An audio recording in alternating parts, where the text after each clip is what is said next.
Aqui no texto sagrado, no livro de 1 Crônicas, diz assim: então Satanás se levantou contra Israel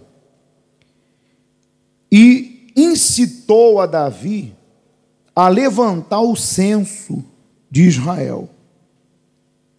Ponto. Então, veja que o trabalho do mal é sugerir, é incitar. E ali naquele texto deixa claro que Satanás incitou Davi, tentou Davi, sugeriu, como ele sugere para qualquer pessoa, seja essa uma pessoa de Deus, como Davi, ou seja essa uma pessoa que já está no domínio do mal. Ele fala, ele sugere, ele oferece coisas, sentimentos, e a escolha não é de Deus nem do diabo, é nossa. E Satanás incitou Davi para fazer o censo. E onde é que está o erro? Todos nós sabemos que o censo do povo seria contar o número de pessoas. Lá em Êxodo 30, Deus permite fazê-lo de maneira como foi estabelecida, que cada pessoa a ser contada ofereça pela sua vida uma oferta de expiação, como está lá em Êxodo 30. O problema é, esse censo que Davi levantou, primeiro, foi feito do seu jeito. Vai lá e conta, não do jeito de Deus. Primeiro erro. E o segundo erro, que se revela nos versículos que eu vou ler agora, mostra o mais grave ainda. Disse Davi a Joabe e os chefes do povo, Joabe era o homem de confiança de Davi, ide levantai o censo de Israel, desde Berseba até Dan, trazei-me a apuração, para que eu saiba o número. Então Joabe, que era um comandante, braço direito, disse: multiplique, ó Senhor, teu Deus, o Senhor teu Deus, a este povo 100 vezes mais. Porventura, ó Rei, meu Senhor, não são todos os teus servos, de meu Senhor? Por que requer isso o meu Senhor? Por que trazer assim culpa sobre Israel? Então, o comandante avisou a Davi, falou: meu Senhor, que o Senhor multiplique, não se preocupa com a quantidade, não se preocupa se tem mais ou menos. Em outras palavras, confia em Deus. Deus vai multiplicar. Não cometa esse erro. Porque ele sabia que Davi estava errando. Só que ele avisou. E a reação de Davi, mesmo o seu comandante avisando, foi: porém a palavra do rei prevaleceu contra Joabe, pelo que saiu Joabe e percorreu todo Israel.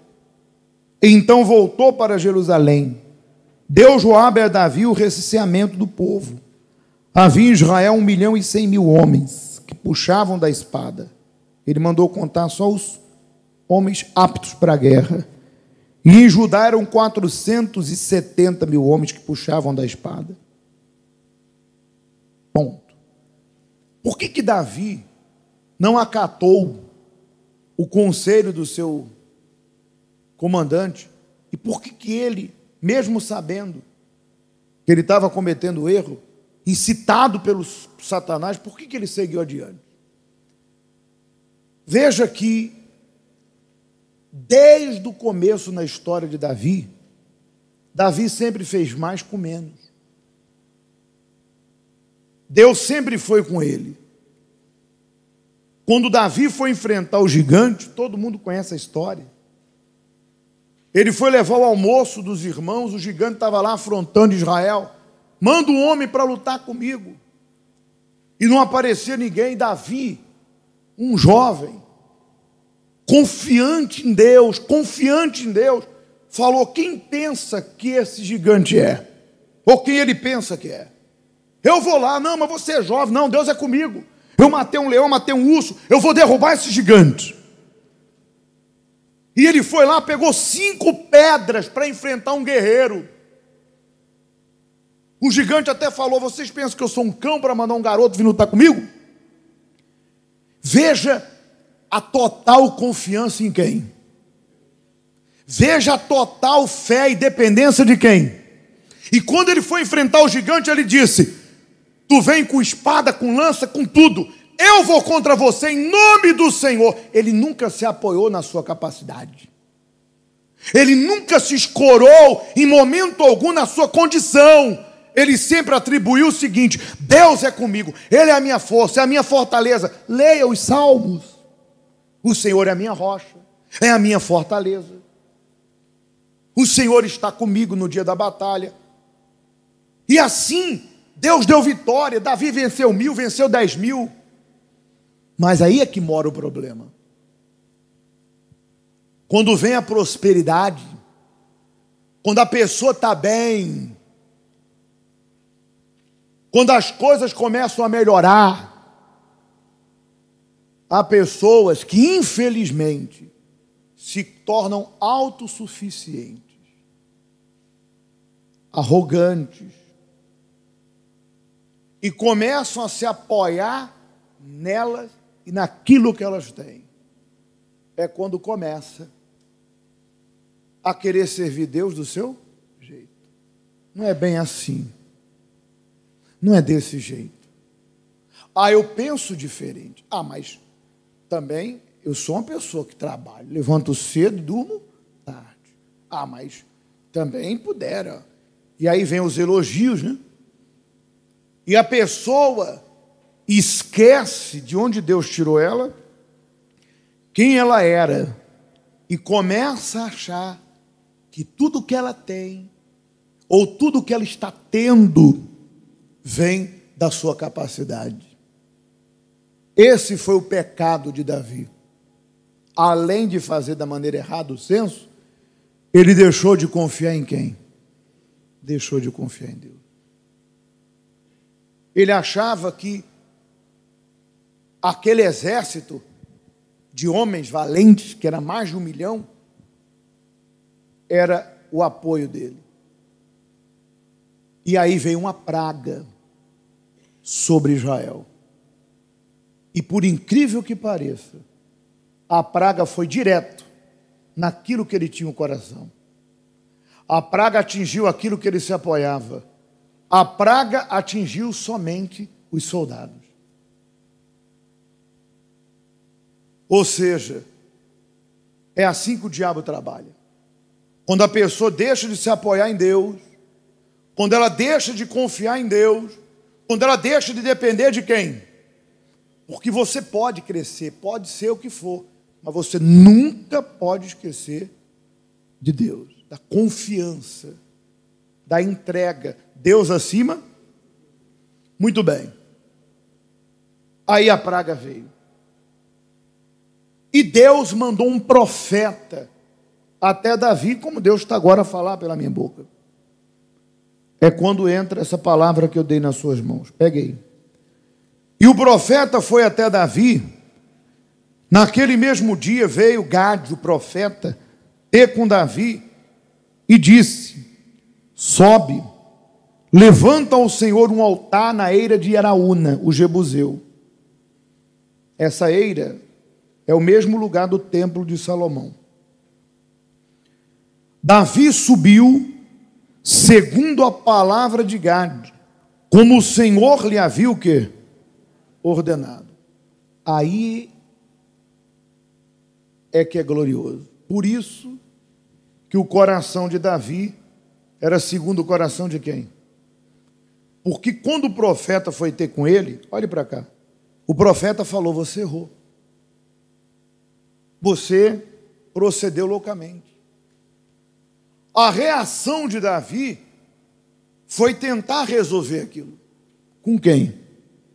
Se arrependeu. E é aí que está o glorioso. Se você reconhece que num período da tua vida você deixou de confiar em Deus, começou a se apoiar em coisas, pessoas, começou a ser uma pessoa arrogante em relação a Deus, começou a achar que já não precisa mais de orar, de buscar, de se devotar a Deus, de sacrificar, de obedecer, de se entregar. E mesmo dentro da igreja você começou a se apoiar no que você é hoje e tem hoje, e deixou de ser quem você era no princípio. E o Espírito Santo fala com você: volta a confiar em mim, volta a me honrar. Lembra quando você confiava, quando você me honrava, quando você dependia de mim? Volta. Se você reconhece e se arrepende, Deus muda a história. O problema é mesmo a pessoa sabendo que ela já não é mais o que ela era, que ela já não confia em Deus como ela confiava, ela já não obedece, não serve a Deus. Estou a falar de tudo. E mesmo Deus falando para ela: abre mão desse sentimento, não abre. Abre mão dessas pessoas, não abre. Abre mão desse pecado, não abre. Abre mão dessa atitude, não abre. Abre mão dessa arrogância, não abre. Abre mão da infidelidade, não abre. A pessoa se torna dura. Então, nem Deus pode fazer o quê? Nada. E não adianta querer vir me trazer a sua questão para que eu resolva. Ah, pastor, sou um homem de fé. Amém. Amém. Ah, o senhor é uma pessoa de muita fé. Amém. Amém. Ah, olha, eu vejo algo diferente do senhor. Amém. Amém. Mas eu não vou mudar a sua vida. E nem vou resolver o seu problema. Se você não se humilhar diante de Deus, o máximo que eu posso fazer por você é te atender e fazer uma oração por você. Mas se a minha oração, que é ligada aqui na terra, não é ligada no céu por você, a sua entrega, não vai resolver o quê? Eu não vou mudar a sua vida. Quando ele errou, o que ele fez? Davi subiu segundo a palavra de Gade, como o Senhor lhe ordenara. Olhou Araúna, que era o dono daquele alto, daquele terreno, vendo que vinha para ele o rei e os seus homens, saiu e se inclinou diante do rei, com o rosto em terra. Perguntou: por que vem o rei, meu senhor, ao seu servo? Respondeu Davi: para comprar de ti a eira, a fim de edificar nela um altar ao Senhor, para que cesse a praga de sobre o povo. Então disse Araúna a Davi: tome e oferece, ó rei, meu senhor, o que bem lhe parecer. Eis os bois para o holocausto, os trilhos e a aparelhagem dos bois para a lenha. Tudo isso, ó rei, Araúna oferece ao rei, e ajuntou: que o Senhor teu Deus te seja propício. Porém o rei disse a Araúna: não, mas eu te comprarei pelo devido preço, porque não oferecerei ao Senhor meu Deus holocausto que não me custe nada. Ponto. Aqui você vê a sinceridade de uma pessoa que é adoradora. Porque aquilo que eu faço para Deus é uma adoração. Minha oferta, meu louvor, meu clamor, meu serviço para Deus é a minha adoração. Se aquilo é feito de qualquer jeito, Deus sabe. Se aquilo é feito de qualquer maneira, Deus sabe. Se aquilo não me custa, Deus sabe. E Davi sabia disso. E ele não queria errar de novo. Por isso que no altar você não pode errar. Davi falou, novamente o diabo tentando sabotar o relacionamento de Davi com Deus. Primeiro incitou ele a fazer o que não devia, deixar de confiar. Depois estava tentando fazer ele oferecer a Deus o que não lhe custasse. Mas naquela hora ele falou: não quero. Eu te pagarei o devido preço, nem abaixo, que eu vou pagar o que vale. Porque eu não farei para o meu Deus o que não me custe nada. E aí conclui dizendo: assim Davi comprou a eira e pelos bois pagou 50 siclos de prata. Edificou ali Davi ao Senhor um altar, apresentou holocausto e ofertas pacíficas. Assim o Senhor se tornou favorável para com a terra, e a praga cessou sobre Israel. Ou seja, ele não apenas levantou um altar, ele não apenas apresentou uma oferta, ele reatou seu relacionamento com quem? Com Deus. E é o que você vai fazer nesse momento. Você, como disse Davi, vai oferecer o teu melhor para quem? Toda a tua vida.